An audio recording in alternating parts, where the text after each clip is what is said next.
I get to hold the mic. All right, yeah. So this is Amadi Jae on the Artist Corner. I'm with a chair in the middle. Music is what I need my therapy.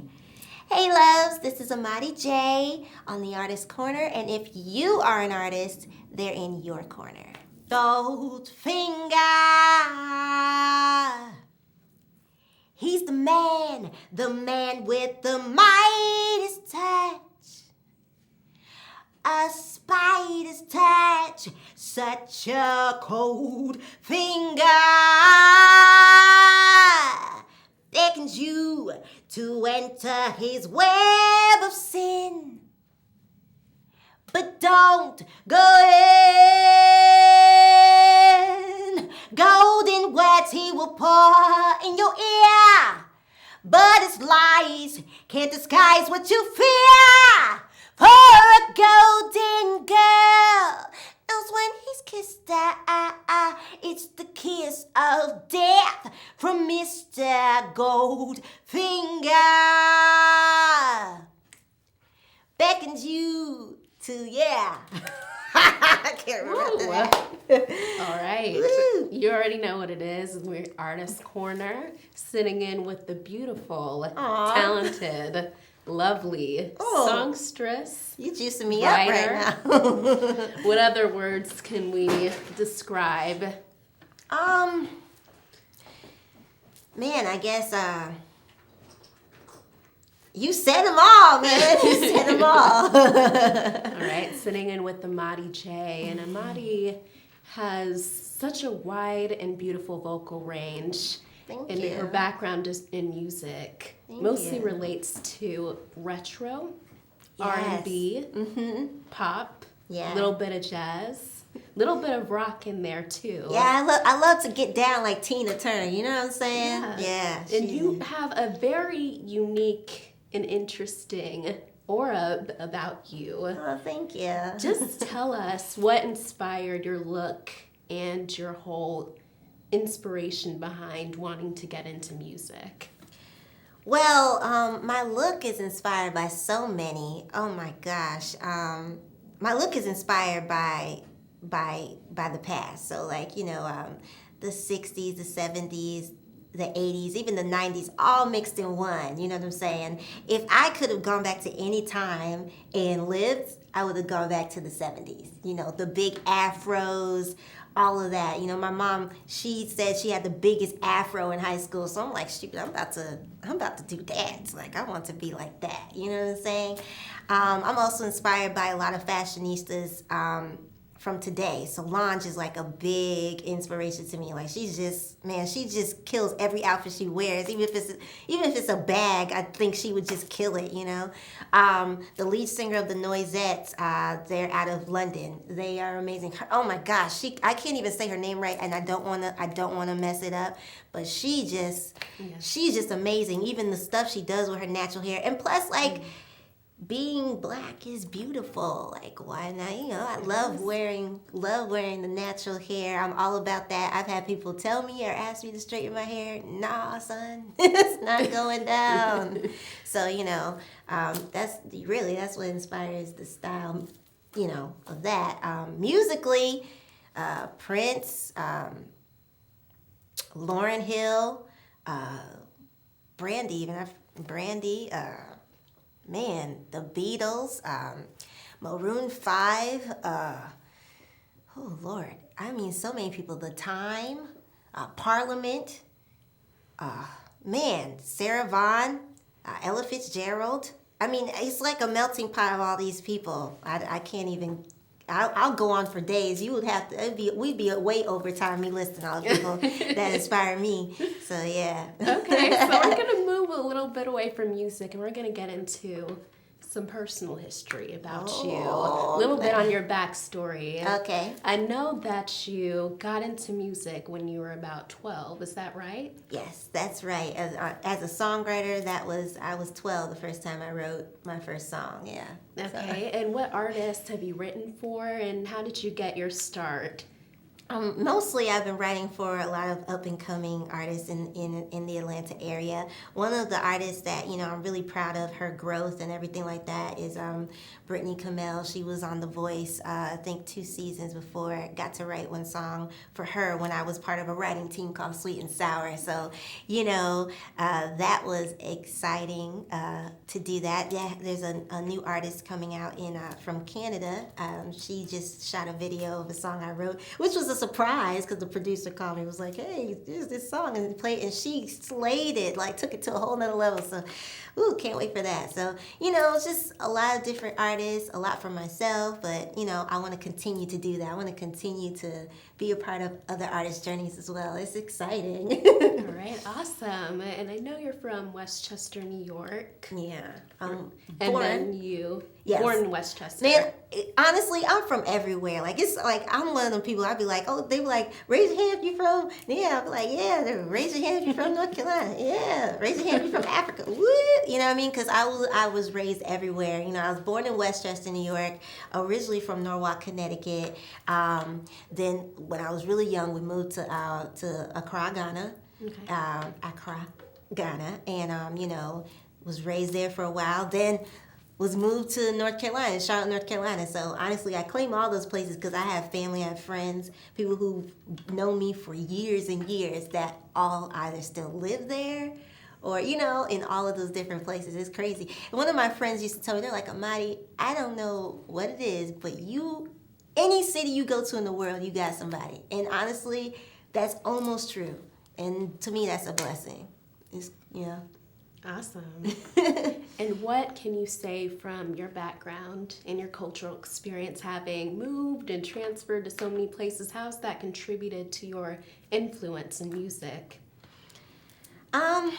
It's I think in terms of the way I sing things and the way my dialect, I think that has a lot to do with it. My timing is very African. It's a little off the beat, you know what I mean? I didn't even realize I was doing it. People would tell me, my mom would be like, you're a little, you got that Ghanaian thing going. I'm like, hey, Charlie, hey. But anyway, all of that, all of those things I think is good. It helped me, it helped me be unique. It helped me be who I am, so it's cool. Awesome. And the vibe that I pick up from you is, like you said, relatable to some of the artists that you mentioned influence you. The lead singer from Noisettes, Macy Gray, a little bit of Fantasia. Oh, thanks. How do you? It's crazy because I met Fantasia one time. It was the weirdest thing. I was my mentor, Nikki Gilbert of Brownstone. She was she was my vocal coach at the time, and she had us doing extra work for one of the tours. She was producing her tour, and they were doing like a mini movie or something like that. And I was like an extra. And back then, I used to wear these glasses that had like pearls because I just want everybody to remember me. So like the pearls were like above the glasses and stuff. So anyway, I got called up to the top floor to like interview, like to do an audition, like to play her little sister out of nowhere. I honestly think it was the glasses, honestly, because the glasses were crazy. But so I read a part with Fantasia and everything. I was so nervous, I ended up not getting it. One of the girls from the Gigi's, this group called the Gigi's, they're amazing sisters. They can play and sing, oh my God. But she ended up getting the part, but I got to meet her, and at the end of that whole situation, Fantasia was like, I like your voice. And I was like, oh, thank you. Like, you're amazing. And we were both, grew up a little bit in Charlotte, so that was really cool and, awesome. Yeah, so. All right. So from that experience, meeting Fantasia, having a vibe such as Macy Gray, how does that influence you in terms of your artistry and in terms of you appealing to others? I think those two artists, if the way that they inspire me is to just be myself and be confident in my voice, because it's like, both of them have different voices. They have this raspiness going on, you know what I'm saying, and also kind of this Euro, especially Macy Gray has this Euro appeal, you know what I'm saying. And it kind of gives me confidence to know that it's okay to be different. It's okay to have a different voice. It's okay to have something that's not sounding like everybody else. And although the journey may be a little different for me, I'm thankful because I know that if you hear an Amadi Jae record or anything like that, or if you hear my voice on something, you're gonna know it's me. You're not gonna be confused of who it is. And I think that's a blessing from God. Like, I think it's cool. All right. Some of your inspirations, you talk about God a lot. How has He influenced you in terms of you following your passion in music? God is the root of it all. He is the guiding light. He is the one that gave me the gift. I don't like to say that I write any of my songs. It's kind of, I kind of feel weird about saying that, but I can say that, he's the writer and I'm the vessel. And, he tells me something, I write it down. He tells me something, I sing it. He tells me something, I play it. And, it's nothing ever forced. It's all God at the end of the day. I mean, to be able to one day honestly wake up at 12 years old and be sitting in a room in silence and hear a whole song come to you without any music being played, any tracks being played, which is how I started writing. I had to learn how to write the tracks. I had to learn how to write to the piano. When something like that happens where you're just literally in a room by yourself and you hear a voice singing to you a song and you just come out and can sing that whole song and that's how you write your song, it can't be nothing but God. I can't even take the credit for that. Awesome. Amazing. And how was your experience in Ghana? I know you said that you lived there in Africa. Yeah. How was that like compared to your experience here in the U.S.? Man, growing up in Ghana was like growing up in the 50s. Like, what I mean by that is like, how in the 50s they would say, be home when the street lights get on. You know what I'm saying? It was that safe in Ghana. Like, you know what I'm saying? They was just like, make sure you're home before the street lights come on. You know what I'm saying? It was a little different in culture. We had people, I had different people raising me in Ghana because of course I had my parents and everything like that, but we also had people that lived in our home, like, cooks and things like that. That's just part of the culture. It wasn't because we was balling out of control or anything.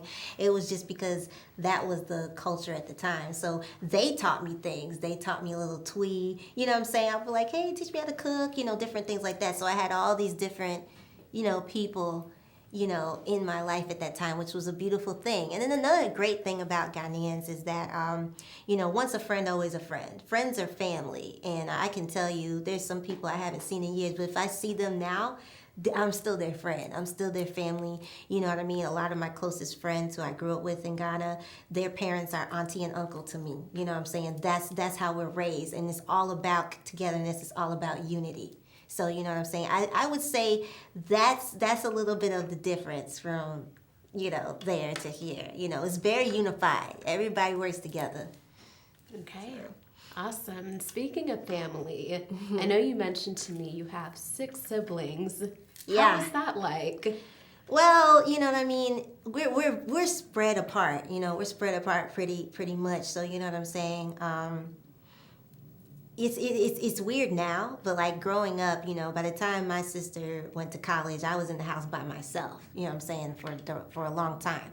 My youngest siblings are kids. They're in elementary school. One's she's not even talking yet. So you know what I mean? So it's like it kind of still felt like I was only a child because my sister is 11 years older than me. My brother's 10 years older than me, and the other ones are they young. So.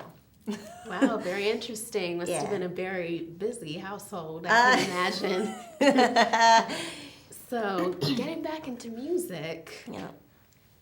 Aside from your look, your experiences, what else can you say has contributed to the way that you have broken into the music industry and your whole style? I would say my mother, because she's taught me work ethic And honestly, no matter how much talent you have, you're not really gonna get far if you don't have the focus and you don't have the determination and the drive to really push forward. Because you're only gonna get what you give.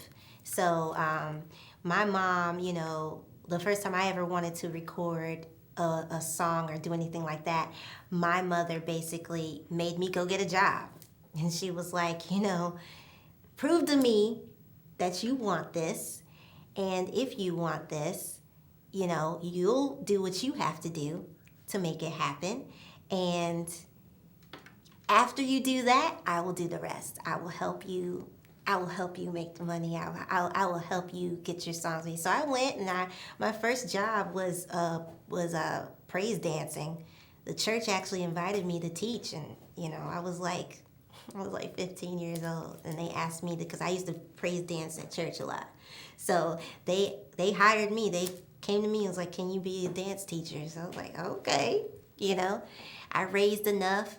We ended up meeting a producer who was in Atlanta. We were living in Charlotte at the time, and he was in Atlanta, and we drove down here. I think I made like $600 that summer or something.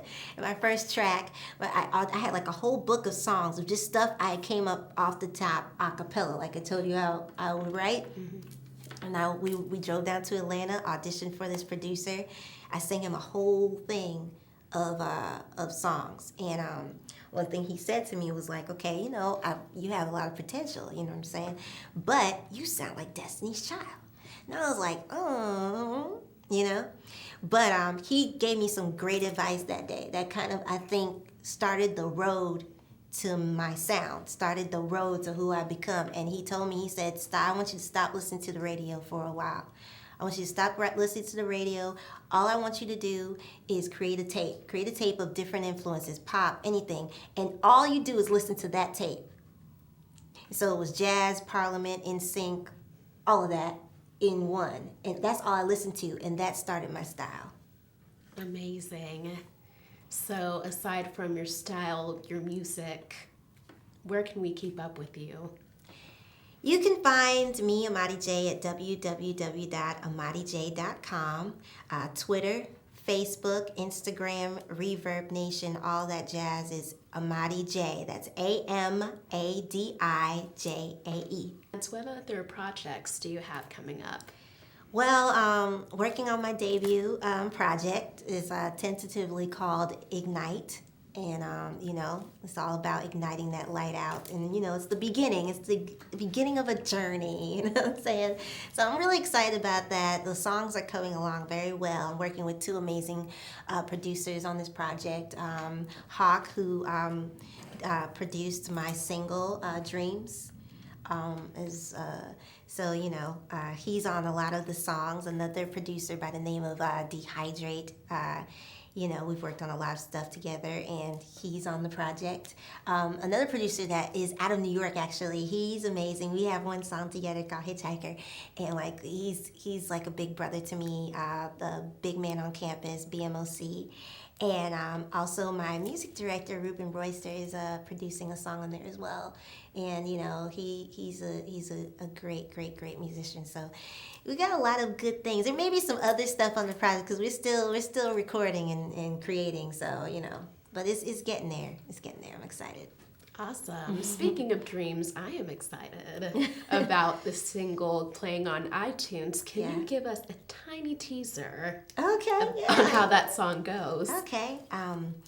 When I wish the day would come when I live out the dreams in my heart,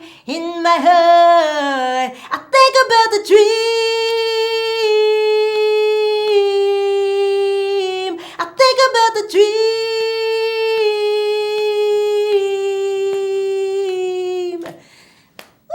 All right, don't want to give too much away. Yeah. That is a beautiful song. Thank you. Aside from that song, I know you have those other music videos and some of those other singles that you have. Do you want to talk to us about it? Well, one song that has, we started playing last year, I first performed it at Apache at the Writing Sessions of America, and which is a great organization for singer-songwriters all over the country.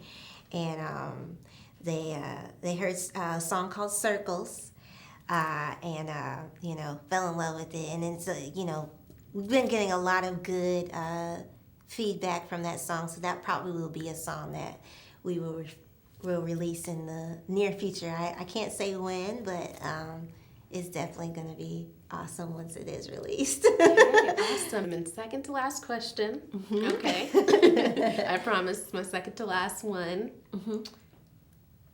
What do you feel you can share with us that is just somewhat of a secret or some type of a shocking type of tidbit about you in terms of who you are? Something secret. that you would want the public to know that they would not necessarily know from looking at you or hearing your music or anything about you. Man, secrets. I don't really get my secrets. Ooh, Well, this is one secret, I guess. Man, I didn't want to say that. You know what I'm saying?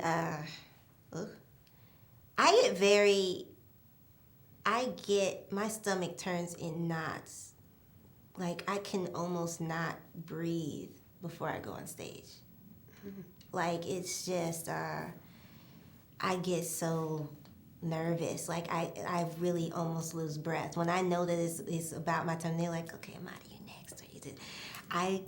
My stomach goes in knots to the point where sometimes I can't even breathe. Wow. But when I hit the stage, it's just like, whatever. It's weird, but before then, it's like I'm just in, like, everything becomes silent.